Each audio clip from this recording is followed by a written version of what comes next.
for Stupa and LeBron, I felt like going into this tournament, they really had more to lose than more to win. True. Like if they perform badly, it was going to be really bad. Yeah. Players are going to smell blood in the water. Yeah. They're going to start questioning the partnership. They're going to question the plan of even playing. Yeah, like was it worth it? So they really had a lot more to lose, I thought. Like those guys, 2005, 2006 born, 19, 20-year-old kids. They beat the wild card, the Mexican couple, who is also a tough match. You know, you have the crowd against you. Everybody wants you to lose. Everyone is back in the Miami P1. It is going to be a spectacle. Everyone is signed up. You have to be really good at padel at the end of the day, and you have to play very consistent padel. And they're one of the most consistent players, and they also have. Hello, everyone, and welcome back to another episode of the Padel Pulse podcast, powered by TSH Padel. I'm Yusuf. Hi guys, I'm Ismail. Hey guys, I'm Haroon. We have a lot of interesting things to talk about this week. Cancun has just concluded. The time zone was tough, huh? It was rough. It was tough to deal with. But some champions emerged. Some we expected. Some maybe we did not expect. But let's get into this as fast as possible. First up, we have on the men's side, LeBron and Stupa taking home that tournament. Haroon, your thoughts on your boys? You're loving this team ever since the season. I told you guys. Began. I told you they're balling. And these are the guys that are going to compete for the World No.1 and who I predict dethrone Tapia and Coelho. But this is not a regular tournament. This is obviously super easy for them because no, it's not. Because I don't think any of us are surprised at all. This is expected. We were going to be surprised if actually this didn't happen and if anybody even took a set off of them. So if anybody took a set, I was really going to be worried. I was probably going to jump ship. But as expected, that was gonna be max anxiety. But they did what they were supposed to do. It was supposed to be an easy tournament for them. Routine job. You know, get in form so they can transition to Miami quite nicely. They had some interesting points with some teams. Like so they had these young guys that they played in the semifinal, who were also balling, like 2003, 2005 born kids. So it's also nice to see more younger stars that could potentially emerge. Also Clément Guines as well, you know, making history and also giving LeBron fits a bit. You know, they were attacking him like crazy, and and obviously Tolito and Gonza in the final, who. The stars of A1 Padel, but nowhere close to the insanity that LeBron and Stupa are. So a good tournament. You know, I'm not obviously shocked. This is what was supposed to happen. But they weren't doing anything crazy. They were just playing really standard, solid padel, attacking the weakness, playing to the player that is worse off, and just winning points that way. They weren't doing anything fancy at all. And you could also see the big difference as well between Tolito and Gonza and LeBron and Stupa. Like, although these are supremely talented guys like Tolito and Gonza, but still, it's like they were not fit enough to hang with Stupa and LeBron and premier padel players that are elite. But it was a nice tournament. It was fun. There are new storylines, and we saw some cool stuff. So. Yeah, I'm happy. I enjoyed the tournament. What do you guys think? What do you think, Ismail? Yeah, go ahead, Yusuf. Your thoughts first. Well, as you said, we did not expect anything, any competition whatsoever. I didn't even. And there wasn't. Yeah, and there was not. This at least for Stupa and LeBron. Yeah, Stupa and LeBron, there was no competition whatsoever. Other storylines were interesting. We have some of the other guys. You touched on Clément Guines. We're going to talk about him in a bit, and some other guys who also have had good tournaments. You know what this was? My conclusion was Tolito and Gonza. They were the kings of A1 Padel, correct? And they came into on this side of the town, this tour, and we didn't know what they were because are they close enough to play against these guys? How big of a difference is there between A1 and Premier Padel? It was big, and this was concrete proof that the gap is ginormous. Yeah, but by the way, we knew that. But like this is proof because we didn't see it. We didn't see these two guys who are the Masters champions in A1. Well, they never won enough to even get the honor of facing the top guys. But they didn't play many tournaments. I think they played one or two tournaments last season, and like they're gonna improve. But you know, I'm always like, Tolito, with that physical stature, how can you compete? And you see LeBron, Stupa, Galan, they are all physical specimens and they work on their fitness, and it's an actual professional sport. So this was to me, you know, in paddle, when you play, for example, you're playing level C and you're the king of level C paddle and you're winning tournaments. And then you want to take that step to move into, let's say, level B, level A. It's a completely different beast. So this is what that was. And, but credit to them, because taking that step is big, because you can stay in that level C and I'm the king and I win tournaments in level C, but I'm the best guy and people expect me to be competing for the tournament. But here I am making the step to move into level A, level B, higher competition, which means I'm probably going to lose a lot more, which probably means my confidence is going to take a hit, and it's going to be a big reality check. So for them, I give them props in that perspective. But they have a long way to go to compete with the likes of Stupa Lebron. I think and so many guys in the top. But credit to them. The Gonza's up to number 35 in the world, so they did make up lots of way That's insane. in the rankings. And Tolito's up to 40. So is that their actual ranking? No, I do that's not know. that's not. No, it's not. but they're up there. Yeah. And one point about Stupa and LeBron, which is... So it's controversial, right? Their entire participation in this tournament. They added 600 points. Everyone else added 0. Galan and Chigoto added nothing. Cuello and Tapia added nothing. They have 600 points. What's it going to be in Miami? It's Miami. We're going to get into what happens in Miami, but it's going to be spicy. Yeah. Seeing these guys and knowing what they did. If I was them, I wouldn't even know how to put my face in these other guys' faces, but they decided to do it. Let's see how it goes. But Smail, your thoughts. But those are my thoughts on those guys. Yeah, well, about the rivalries, I'm glad that things are going to get more spicy between players. I always love more juice. For Stupa and LeBron, I felt like going into this tournament, they really had more to lose than more to win. True. Like if they performed badly, it was going to be really bad. Yeah. Players are going to smell blood in the water. Yeah. They're going to start questioning the partnership. They're going to question the plan of even playing. Yeah, like was it worth it? So they really had a lot more to lose, I thought. And okay, so they took care of business. They dominated everyone as they're supposed to. Yeah. LeBron never took his foot off the gas pedal the whole tournament. No, he did not. Neither did Stupa, but you know he was more locked in than Stupa, and there were moments I think in the semifinal where they were up 6-1, 6, I don't know what, 5 love or 5-2, and he's still putting his gas. He was upset they lost a point. Like he was that intense. So that's LeBron, huh? So they took care of business. I'm not impressed with anything I saw from them, to be honest. There was nothing to see to impress. There was nothing to impress. Let's see when the real test comes up. I don't even think it serves them in any way, because the competition is not as elite as it will become Miami, Santiago, and moving forward. Yeah. I haven't seen enough from them to really say anything. It was at least we just got to watch them play. To be honest, Gijon was more fun when we had more competition than it was here. We're just expecting Stupa Lebron. So, but yeah, let's see about Tolito and Gonza.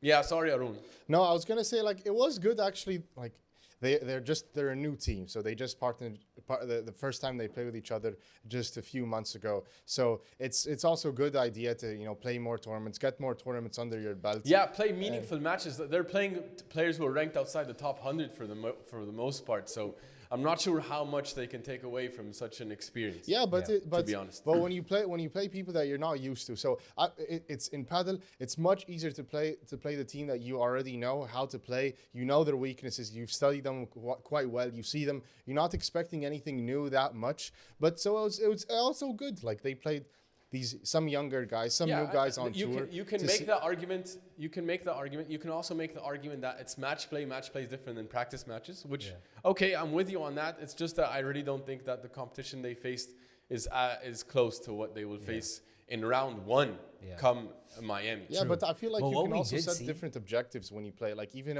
if the level is lower, like the coaches would tell you that fine. Even if you're playing with lower level players, okay, focus on one specific thing so they can set Maybe. the benchmark. Maybe. Okay, I- but I like, don't- the I don't- gain, I- the gain isn't that much. Like I don't think sure. they gain that much. I don't. Maybe. That's my What we opinion. did see though, what was apparent is the intensity and the speed of how they play.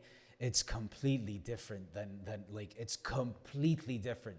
Well, with yeah, the these top guys are most of the kids, It's people insane. they played. Like- They played kids. Yeah. They played No, people outside the top 100. But like you watched that match yesterday, Tolito and Gonza in the final.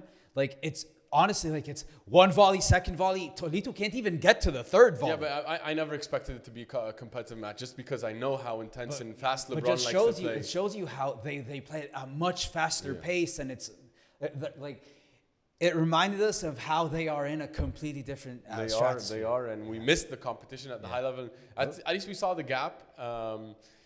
And about Tolito and Gonza, man, I love seeing all the side glass shots. Gonza with the smash side glass, Tolito with the side glass. Like, insane number of side glasses. I always love to see those shots.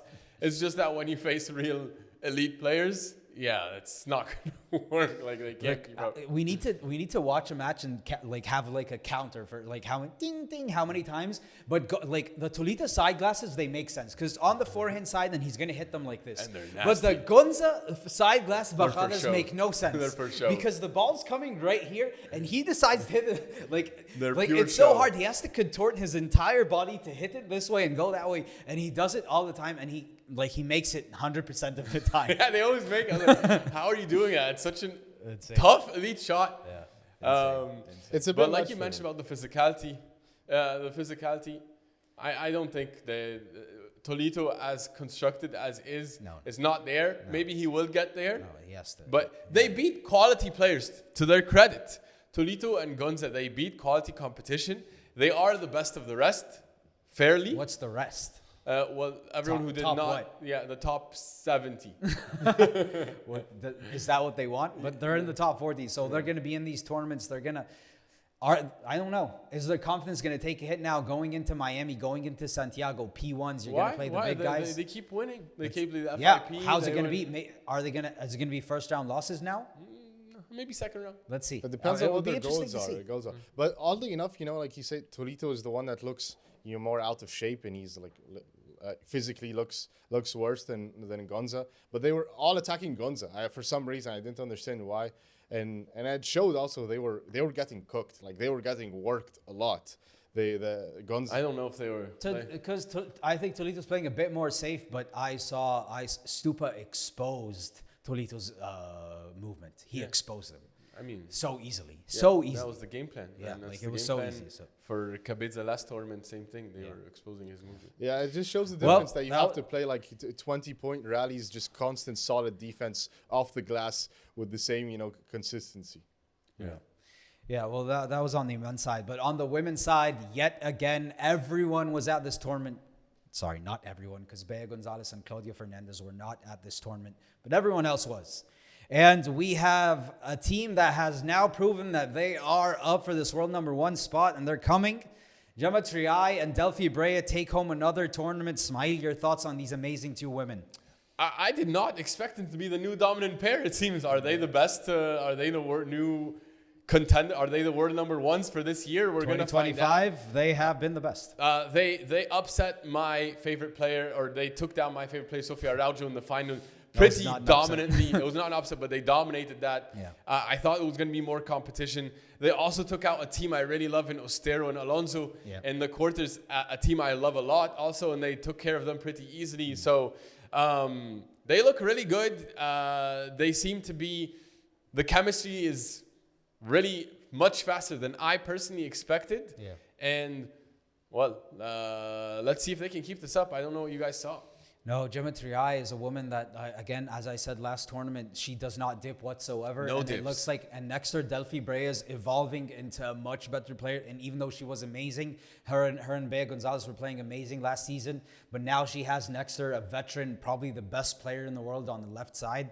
and she's evolving as a player. And look at them; they look unstoppable at the moment. Yeah, it looked really good. And so even Araujo, Ortega, hats off to them for making it to the final. But Triay and Brea, they are coming for that world #1 spot. And Jose Maria and Sanchez, they haven't had two good tournaments, but to their luck, they were two P2s, huh? Yeah. We're moving on to P1s, we're moving on to majors. If they find their form in those two tournaments, they are going to be just fine. Yeah. So sometimes when you have your fire form during P2s, it's maybe not the best thing. Yeah, You don't pick up that many points, and it's the same number, same players, same number of rounds basically, but you don't get the same number of points. Pretty much. Which yeah. is a downside to No, Padel. but their game plan is pretty straightforward. Like the game plan is they play just textbook Padel. Like if you go back and watch the matches that they played this tournament, it's just take the net, control the pace of the ball, control the pace of the point, and just be offensive, bandeja, volley, bandeja, not doing any fancy stuff. Don't just hit like just unnecessary shots, and just very consistent. And if you go watch even that match with Marta Ortega and Sofia Araujo, like they have the net most of the time, like 90% of the time, and they're just playing defense. So it's really textbook Padel. And also, even if somebody has the opportunity to then take the net back or something, or do some crazy shots, they're talented enough to back it up and recover. So their style of play is very well. They're smart. They know exactly what they need to do, and they know how to stay consistent for very, very long points.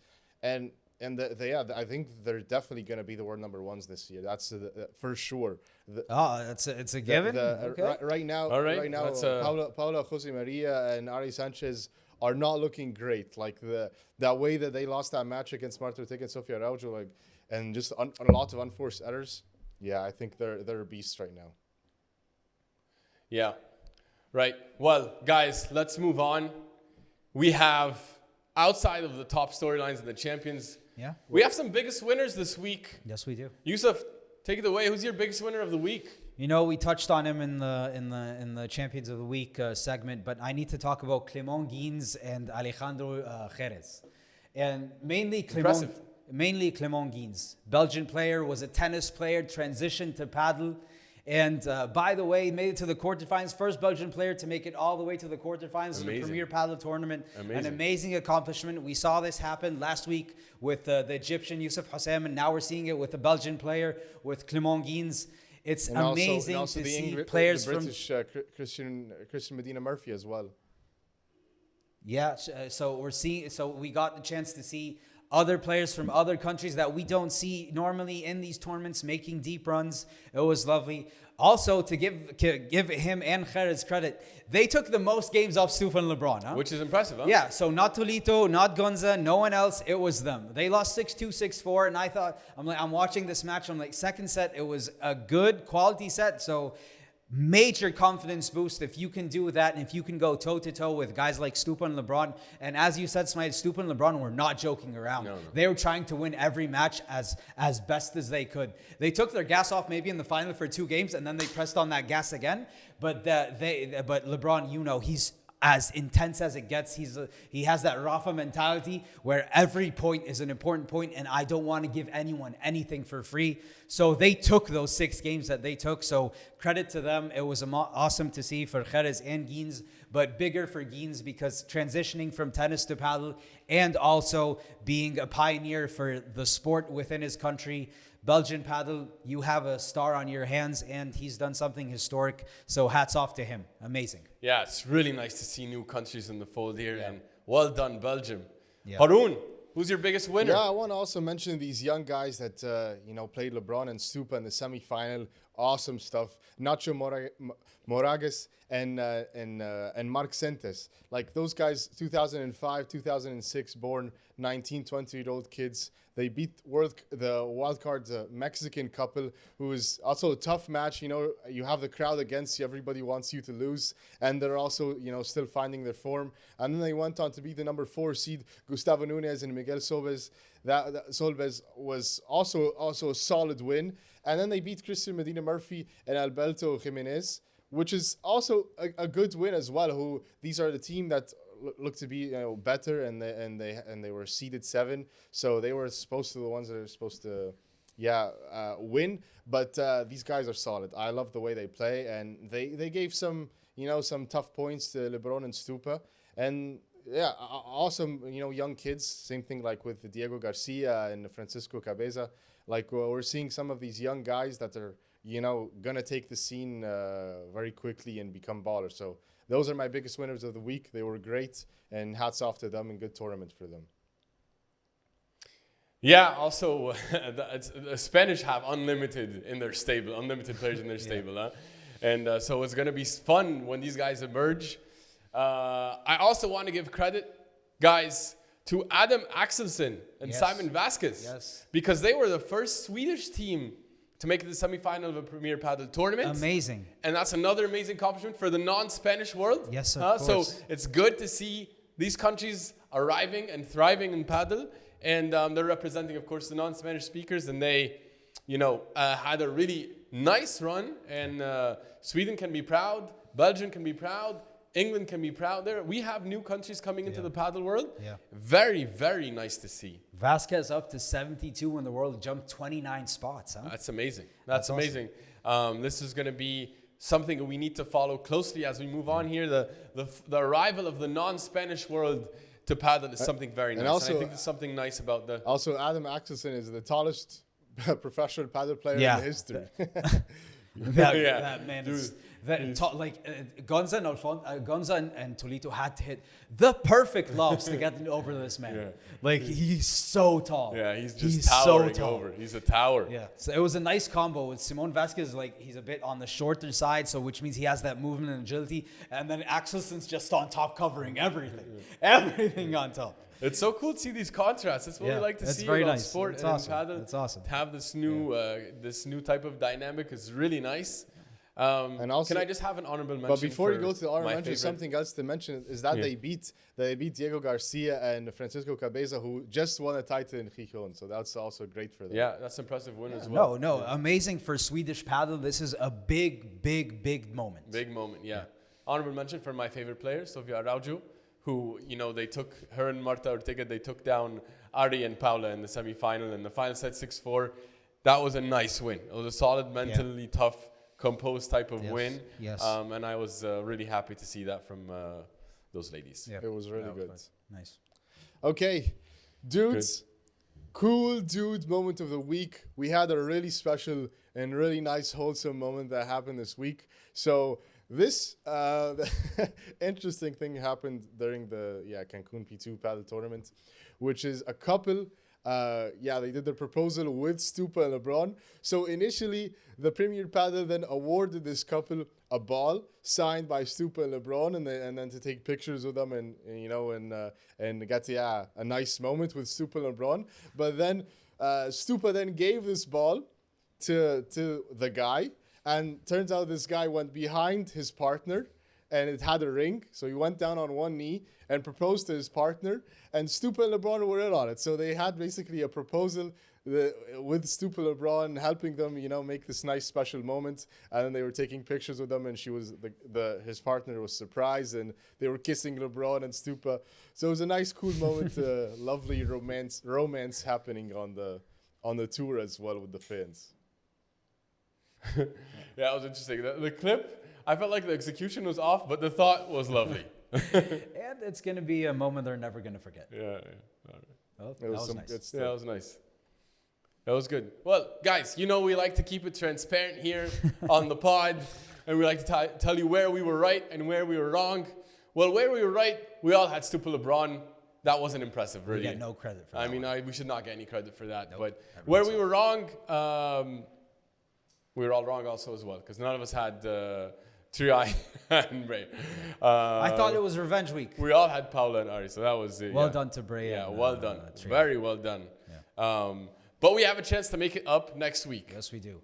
But before we get into that, we have the Miami P1. And my friends, should we say paddle is back? Because it's back. Because paddle at the elite level is back. The boycott it's on the wayside at the moment. Everyone is back in the Miami P1. It is going to be a spectacle. Everyone everyone is signed up. We have no missing players on the men's side and the women's side. So let's just preview this tournament. What do you guys think? The draw is out. Okay, so we have some guys, Smail, the guys that you love. We Augsburger and Cardona. Which side are they on? They're on the side of Stupa and Lebron. Huh? We have so your thoughts, guys, so far on what you expect in Miami and with what the draw looks like at the moment. Yeah, it's definitely happy to see all the players back in the fold. Maybe I can tell you about who I'm going to take to be in the semifinals then, who are going to make into the the top four, my top four teams, who's going to come out of each. Should I get into it? Sure, go. I'm going to take Koyo Tapia, of course. That's automatic. I'm never going to we bet. Probably all agree. Yeah, but you know, I'm going to go out on a limb and say we all agree. We all agree with that. Second quarter, though, with LeBron and Stupa, they're also going to run into potentially Augsburger and Cardona in the round of 16. Yeah. And I'm taking Augsburger and Cardona, fellas. Oh, Harun, how do you feel about that one? I'm taking them to get into the semis. Wow. I loved how they played them in Riyadh, and I think they're going to take them out this time. If my theory is true, when the team that barely loses in a match, they come back next one with more juice, with more pep in their step, and the other team comes in scared. So if that's the case, you're probably onto something. Yeah. How about in the Coqui Nieto quarter? Who do you guys have? Do you have Stupa Lebron coming out of that quarter? Yeah, I have Stupa Lebron, honestly. Harun also, you probably You're making me second guess myself, but I think Stupa Lebron come out of that quarter. All right. Well, we have the next quarter with the Nieto and Yanguas and Libak and Teo. Can I say who I think makes it? Give it to us. You know, because I've been behind this team since the beginning of the season from how much I love Libak, and I think Teo's making a comeback. And in Riyadh, they showed glimpses of what they can be when the way they took down Navarro and the way they took down him and Bergamini. And final set, same thing, by the way. They lost in a final set to Coqui Nieto and Mike Yanguas. They're going to get the chance. If they win their match, they're going to get the chance to play against them. And I think they take revenge. And I think they're the team that makes it out of this quarter of the draw. And they make it all the way to the semis. That's what I'm going with. Let me get behind you. I like that pick. I'm riding. I think Libak and Teo. I do not like the pairing between Yanguas and Nieto. I don't think it's complementary. We've said that, yeah. Yeah, and Libak and Teo is a really complementary, nice team. I like it. Do you agree with us? No, I do not agree with you at all. The massive disrespect to Nieto and Yanguas. These, you throw all the firepower you want, fine, if you have some firepower, but you have to be really good at paddle at the end of the day, and you have to play very consistent paddle, and they're one of the most consistent players, and they also have firepower. So I'm taking just standard for top four seeds are going to make the semis. I don't think Yanguas and Nieto have firepower. They have consistency. I wouldn't give them Yanguas has some firepower. Sometimes. No, it's boring. Cook even said, by the way, he came out. It's not electric. No, but it's not like. There's no. By the way, Cookie came out and said, we're not a team that's going to win with the big smashes. We're a team that's going to be consistent. We're going to play the long points. We're going to play tactical paddle. But if you want those big shots, we don't have them. Yeah, exactly. Well, guess what? Both Libak and Teo can whack it. Yeah, they can. But I think they take revenge. You can beat everybody with that style of play. True, but I don't think they will, brother. Let's see. We're gonna find out soon enough. It's nice. We're on opposite sides in many different. Then the Chingoto Galan quarter. What do you think of that one? We're both not high. We're all actually not high on that team. I'm not. Harun says we should give them the respect because they're good guys. Apparently, I don't know what that means. But not high on who? High on Chingo Galan? Yeah. I'm not low on Chingo Galan. I'm not like I'm. Yeah, okay. You're high on Chingalan. You like Chingalan. Oh yeah, you think that team is going? So do they at least make it out of their quarter? Of course. Who's in their way, by the way? Of course. They're gonna run into Dineno Garrido if things. That's not a tough team. That's disrespect right there, my friend. It's for someone who said Yanguas and Nieto, we need to show them respect. Dineno, by the way, I think according to the stats, hats off to Paddle Intelligence. Martin Dineno's playing the best paddle of his life. That's amazing. You can play it all you want. It's still Chingo Galan is better. Play all the great paddle you want. Still is better. Who comes out the back quarters? I'm so off the Chingalan train that I'm so tempted to take Dineno and Garrido. Yeah. But I don't think Dineno and Garrido are there yet. I think maybe towards the end of the year, if they stay together, they can become an elite team. I didn't see enough to say they're elite yet. I don't think they take out They have a new Chingalan. coach. They went to Rodrigo Vide. So. Yeah, which I'm positive about. I just don't think they can beat Chingalan yet. Chingalan are still battle-tested champions. Okay. I think I'm with you now, but am I confident in this thing of Chingoto and Galan making it all the way to the semis and going past Dinino and Garrido? No. But I'm going to pick them because of who Galan is and who Chingoto is. Yeah, I just have massive respect for Galan. He Yeah. can will And them to a Chingoto. final. Well, on the women's side though, who do you guys think is going to make it to the finals at least? Because it's Triay and Brea. Yes, they have looked amazing, but you know, Bea Gonzalez and Claudia Fernandez were not there, so they're going to be coming back. Who do you guys think makes it to the final on the women's side? Harun. Same thing. All 4 seeds. Those are going to be in the semis. No, final. Who's going to final? make the final? That's The why final? I made it.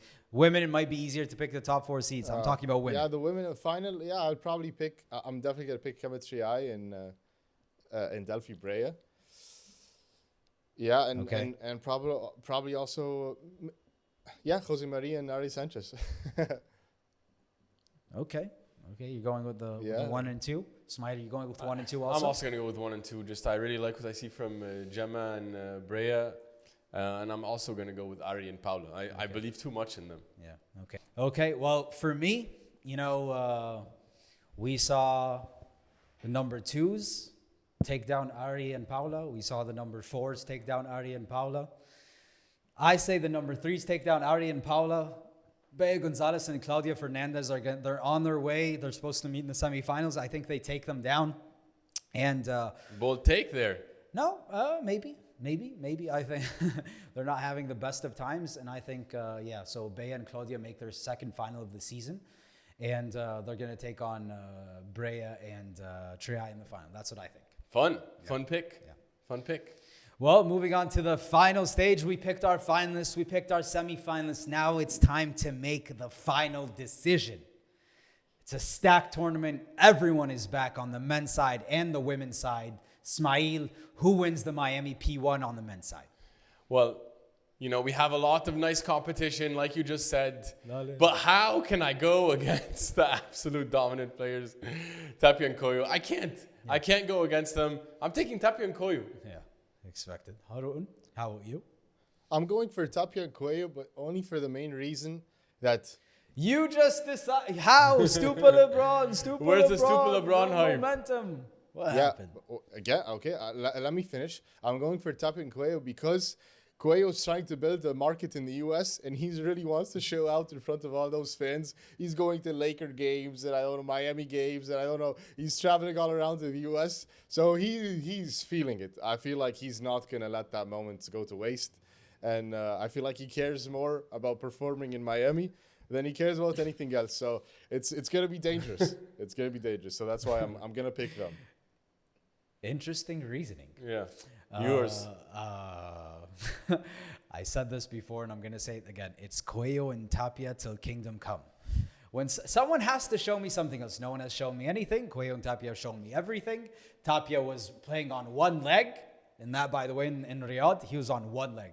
So he's probably back on two legs now. I wouldn't say one leg. He was limping in the award ceremony. The man was limping in the award ceremony. I only, like, my prayer is to kind of get Osberger, Cardona and see what that firepower can do to them, although I won't bother them enough, I don't think. Yeah. But so, I would like to see that match. Yeah, so clean sweep Cuello and Tapia, as expected. Yeah. Women's side, though, Smail, who wins it?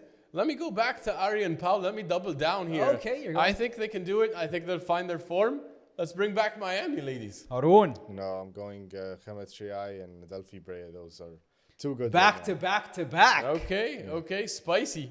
Yes. Okay. Or not spicy, actually, but good. Solid. Well, I guess we're all picking different players because I'm going with Bea Gonzalez and Claudia Fernandez for this one. Wow, you're taking them for the title. Yeah. I think they're going to make this comeback after a short break, and we're going to have 3 different champions on the women's side to start the season. All right. Awesome. Yeah. Well, guys, that wraps up another episode of the Padel Pulse podcast. Subscribe to our channel so you can get everything that's happening in the paddle world. Subscribe and we'll meet you here every week. See you till next time. Vamos, vamos, vamos!